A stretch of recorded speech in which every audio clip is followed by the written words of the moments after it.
और चलिए अब वक्त है हमारी खास पेशकश का। ब्रह्मज्ञानी बलात्कारी आसाराम। दरअसल नाबालिग से रेप केस में दोषी आसाराम उम्र कैद की सजा भुगत रहा है। मरने के दिन तक वो जेल में रहेगा कोर्ट के मुताबिक। लेकिन आप ये जानकर हैरान रह जाएंगे कि आसाराम रेप को अपराध नहीं मानता। आसाराम खुद को ब्रह्मज्ञानी कहता है। केसर से स्नान करता था और ये सनसनीखेज खुलासा अदालत के 453 पेज के फैसले की कॉपी के जरिए हुआ है। देखिए। बापू के दीवाने रोकने से रोके नहीं जाते और थमाए नहीं जाते, कदम रखते आगे तो फिर लौटाए नहीं जाते। ब्रह्मज्ञानी बलात्कारी आसाराम। अदालत के फैसले के पेज नंबर 53 पर आसाराम के सबसे करीबी रहे राहुल सचान का बयान दर्ज है। केस में राहुल सचान 19वां गवाह है। राहुल सचान ने अदालत को बताया है कि जब उसे यकीन हो गया कि आसाराम बलात्कारी है तो उसने इस बारे में आसाराम को चिट्ठी लिखकर इसका जवाब मांगा। उसने अपनी चिट्ठी पर लिखा था कि आप मेरे गुरु हैं, आप ऐसे गलत काम क्यों करते हैं। आसाराम ने उसकी चिट्ठी का कोई जवाब नहीं दिया। तब राहुल सचान ने खुद आसाराम से मुलाकात की। जब मुलाकात हुई तब आसाराम ने उससे क्या कहा वो सुनिए। ब्रह्मज्ञानी को ये सब करने से पाप नहीं लगता। आसाराम ने जैसे ही कहा कि ब्रह्मज्ञानी को ये सब करने से पाप नहीं लगता, तब राहुल सचान ने पूछा कि ब्रह्मज्ञानी को ये सब करने की इच्छा कैसे होती है। पता है उसके बाद आसाराम ने क्या किया? आसाराम ने गार्ड्स को बुलाया और कहा कि इसे कुटिया के बाहर फेंक दो। ये बेहद हैरान करने वाला खुलासा है। जिस आसाराम को रेप के केस में उम्र कैद मिली वो आसाराम इसे अपराध नहीं मानता था। अदालत के फैसले के पेज नंबर 53 पर राहुल सचान ने इससे आगे और भी सनसनीखेज खुलासे किए। आसाराम टॉर्च से करता लड़कियों का शिकार। आसाराम का ये बेहद खास कोडवर्ड था। राहुल सचान कहता है कि सत्संग में आई लड़कियों और महिलाओं के ऊपर टॉर्च की रोशनी मारता। जो लड़की पसंद आ जाती उस पर एक साथ 3 बार टॉर्च की रोशनी मारता। इसका मतलब ये होता कि वो लड़की उसे पसंद है। लेकिन सवाल उठता कि वो लड़की आसाराम की कुटिया में कैसे पहुंच जाती। इसका तरीका भी राहुल सचान ने अदालत को बताया है। पेज नंबर 54 पर लिखा है, आसाराम की बेहद राजदार 3 महिलाएं थी जिनका नाम था ढेल, ढस्सा, बंगलो। ये 3 सेविकाएं उस लड़की का पहले ब्रेन वॉश करती और फिर आसाराम के पास भेजने के लिए तैयार कर लेती। राहुल सचान ने अदालत को बताया कि आसाराम अपना सेक्स पावर बढ़ाने के लिए कुछ दवाइयों का सेवन करता था। कोर्ट के फैसले के पेज नंबर 54 पर उन दवाइयों के नामों का खुलासा हुआ है।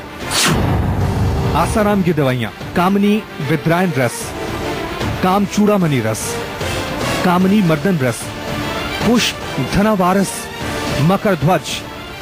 अपने को ब्रह्मज्ञानी बताने वाला आसाराम अंडा, मुर्गा, अफीम, गांजा सबका सेवन करता था। राहुल सचान ने अदालत को बताया है कि वो खुद आसाराम के लिए बाजार से इन सब चीजों को खरीद कर लाता था। मतलब साफ है कि धर्म का चोला उड़कर दूसरों को सात्विक भोजन करने के लिए कहने वाला आसाराम अंडा, मुर्गा, अफीम, गांजा सबका सेवन किया करता था। कोर्ट को दिए गए अपने बयान में राहुल सचान ने कहा कि लोग इसकी करतूतों को जान नहीं पाए, इसलिए हर चीज के लिए अलग अलग कोड वर्ड बनाकर रखा था। आसाराम के कोड वर्ड: प्याज को कस्तूरी, लहसुन को केसर, अफीम को पंचेड़ बूटी बताया करता था। मतलब अगर उसे प्याज खानी होती थी तो राहुल सचान से कहता कस्तूरी लाओ, लहसुन का सेवन करना होता तो कहता केसर लेकर आना, अफीम पीना होता तो कहता पंचेड़ बूटी लाओ। अदालत के पेज नंबर 55 पर साफ साफ लिखा है कि राहुल सचान ने बयान दिया है कि आसाराम और उसका पूरा परिवार केसर से स्नान किया करता था। जरा सोचिए, भक्तों से पैसे लेकर आसाराम का पूरा परिवार केसर से स्नान करता। कोई सोच भी नहीं सकता कि आसाराम लोगों को ऐसे झांसी दिया करता था। अदालत के पेज नंबर 55 पर आगे लिखा था कि राहुल सचान ने बयान दिया था कि आसाराम के आश्रम में उसके करतूतों से जो लड़कियां प्रेग्नेंट हुआ करती थी उनकी जिम्मेदारी ढेल, ढस्सा और बंगलो नाम की सेविकाओं पर हुआ करती थी। ढेल, ढस्सा और बंगलो उन प्रेग्नेंट लड़कियों को दवाइयां खिलाकर गर्भपात कराती थी। सत्संग में आने वाले अंधे भक्त कैसे इस बहरूपिये का शिकार होते थे, इसका भी खुलासा अदालत के फैसले में हुआ। पेज नंबर 55 पर राहुल सचान के हवाले से लिखा गया है कि भक्त आसाराम की चिकनी चुपड़ी बातों से हमेशा प्रभावित हुआ करते थे। हरि ओम हरि, शिव शिव हरि, शिव शिव हरि, राधे राधे हरि, राधे राधे हरि।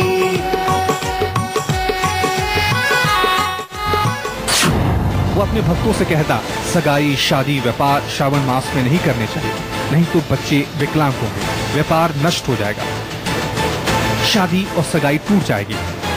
इतना ही नहीं, आसाराम कहता था, पूजा के स्थान पर सोते हो तो धन नष्ट हो जाएगा, बच्चे बर्बाद हो जाएंगे, घर पर दुखों का पहाड़ टूटेगा। राहुल सच्चान ने अदालत को बताया है कि इसका बड़ा असर भक्तों पर पड़ता था और भक्त अंधे होकर आसाराम की बातों पर विश्वास करते थे। अदालत के फैसले के पेज नंबर 62 पर दूसरे गवाह महेंद्र सिंह का बयान दर्ज है।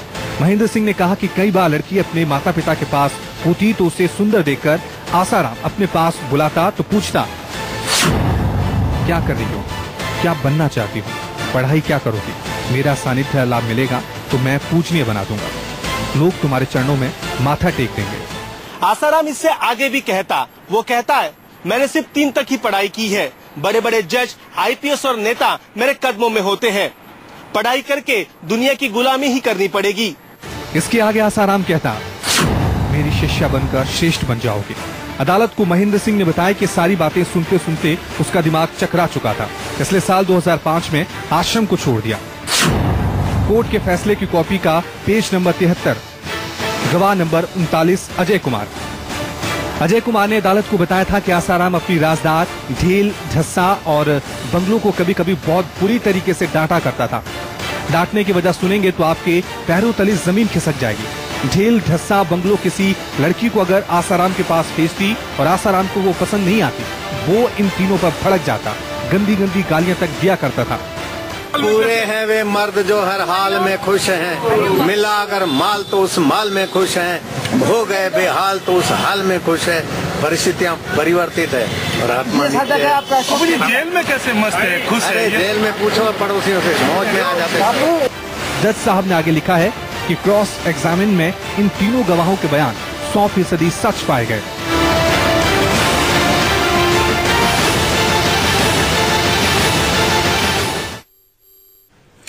तो फैसले की कॉपी से कई खुलासे जो कि सामने आए हैं, बेहद चौंकाने वाले हैं। आसाराम से जुड़े आगे भी जारी हमारी खास पेशकश, लौटेंगे एक छोटे से ब्रेक के बाद।